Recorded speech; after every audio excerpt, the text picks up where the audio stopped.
सांगमान नमस्कार जय जगन्नाथ विलासिनी फार्म को आपण मानक समस्त को स्वागत। सांग मैंने आज आसन देखा आम फार्म रे आंब गछ बौड़ धीरे धीरे धरला से विषय देखा आसतु देखो सांग मैंने एबे बौड़ सब आसीगला देखिपे छोट छोट बौड़ ये देखो सब गच आसी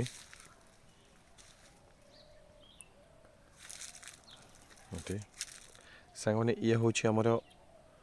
ओडिशार प्रथम नुआ करी लगी अर्क नीलाचल केशर मैंगो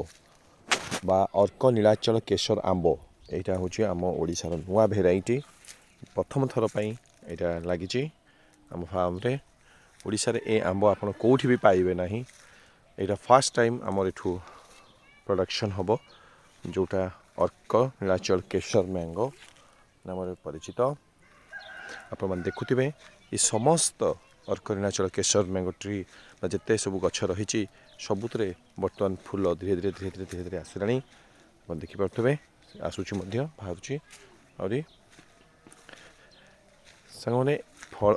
ये जो भेराइटा ये बहुत जल्दी फूल आसवा कथा किंतु ए वर्ष जेहेतु पछ गला मासरे वर्षा है कंडीशन जो आम रोची आटमोस्फियर सह ठीक से सुइटेबल होनी उपयुक्त होनी आमर गछ मान बौड़ आसापी से गछ गुड़ाक लेट्रे बौड़ आसूँ आप देखिपे धीरे धीरे धीरे धीरे कर सब गच आसूँ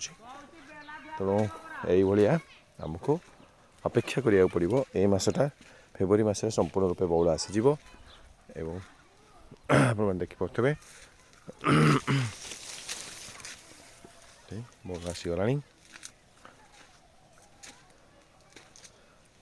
ये देखो मोर सांग मैंने आउ गोटे कथा मुझे कही रखे आंब गछरे अधिक बौड़ आने हेले एवं फल को सुस्थ सबल रखापी हेले आमको बोरन स्प्रे करने को पड़ो बोरनटा ही गचर अधिक बौड़ आने साहाय्य करए एवं गछ फलटा को फटाई न थाए ता भल रही थाए एवं अधिक मात्रा फल रही थाए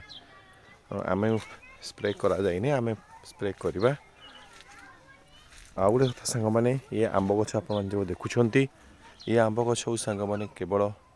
2.5 वर्षर आंब गछ 3 वर्ष हवा को जाऊँगी फार्म को तेणु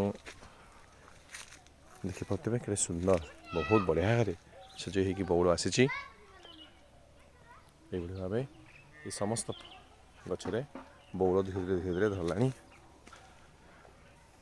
तेणु आंब गछर सांग मैंने जत्न नियंतु जदि लगाउछंती प्रॉपर जत्न नियंतु एवं देखिए निश्चिंत परिमाण रे भल बौड़ आसीबो एवं भल फल मध्य आपण पाइबे तेणु सांग मैंने मु आपण को प्रति मासरे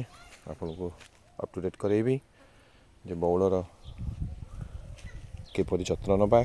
आपर वीडियो मु आपको आनिबी आपण देखिबे बौड़ केमती जत्न नियाजिबो से विषय रे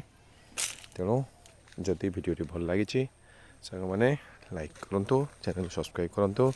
एवं शेयर करूँ रोची जय जगन्नाथ।